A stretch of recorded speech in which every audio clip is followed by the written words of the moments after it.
Magandang umaga po sa inyong lahat. So ngayong umaga, meron akong share sa inyo na topic na related to sa ating realidad sa buhay.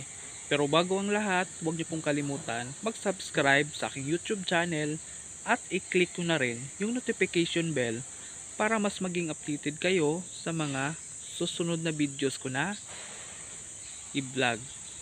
So, bakit maraming tao ayaw sa sales at dun talaga nakapokus sa employment? So yun yung question, bakit maraming tao ganon? So ang sagot diyan is ang ating mindsetting kasi na sa panahon talaga noon pa, sa tradisyon na natin o yung ating herd mentality, ang sabi ng ating magulang ay, anak, mag-aral ka ng mabuti para magkaroon ka ng magandang trabaho. So yun yung mindsetting natin. Kaya pa may nag-offer sa atin ng opportunity na sales or business na ekstrang pagkakitaan, marami sa atin ayaw talaga. Kaya hindi na natin mapilit sa kanila kung ano yung gusto nila, kasi yun yung nakatatak sa isip nila, sa mindsetting nila is magtrabaho. At isa sa reason maraming tao ayaw sa sales kasi merong tinatawag na fear of rejection. Yun yung number one talaga. Takot sila ma-reject. Kasi sa totoo lang, mostly, ang taong sino pa yung circle of influence mo, yun pa yung mga magre-reject talaga sa'yo kadalasan. Hindi ko nila lahat, pero kadalasan at karamihan, yung magiging kliyente mo, yung magiging business partner mo, kadalasan, yung mga taong pang stranger sa buhay mo na hindi mo talaga asin kadugo. Sila po yung mga taong handang susuporta sa'yo, handang mag-motivate sa'yo, mag-inspired. Kaya tandaan mo na ganun talaga ang buhay. Tanggapin mo na ganun talaga, kasi hindi nila linya at saka ayaw nila ng ganung opportunity. Kaya importante, focus ka lang kung ano yung gusto mo, kung saan yung pwede ka umusad, kung saan ka pwedeng umasenso, kung saan ka pwedeng mag-grow, tumuloy ka. Kasi pag ikaw naman kasi empleyado, ang napaka-advantage kasi, predictable yung income mo.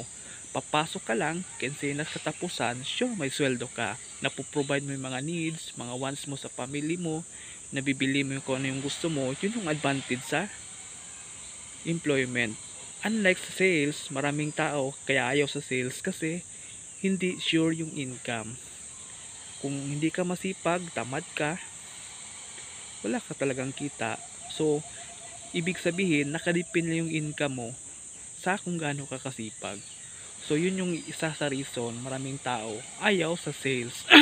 Pero tandaan at isipin na wala naman pong linya-linya talaga sa totoong buhay, kasi lahat ng bagay ay napag-aaralan. Lahat ng bagay ay natututunan.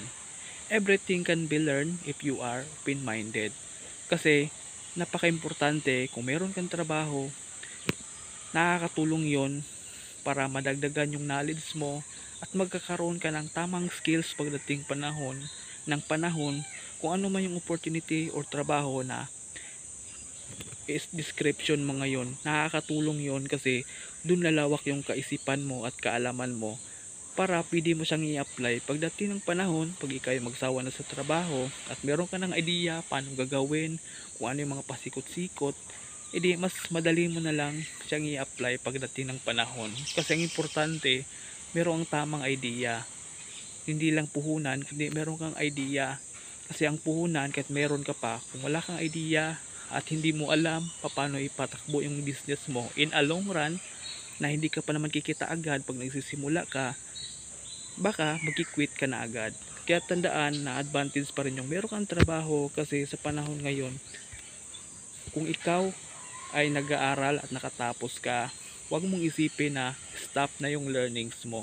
Dapat pag ikaw ay may trabaho, pag ikaw ay wala ka ng, hindi ka na nag-aaral kasi graduate ka na nga, kailangan yung learnings mo continuous pa rin. Dapat be an empty glass. Maging open-minded ka sa mga learnings, kasi yung learnings na yun yung gawin mong puhunan to become better pagdating ng panahon, kasi dun ka magkakaroon ng tamang skills at actual experience na pwede mo i-apply pagdating ng panahon. So yun lang po, maraming salamat po. Thank you.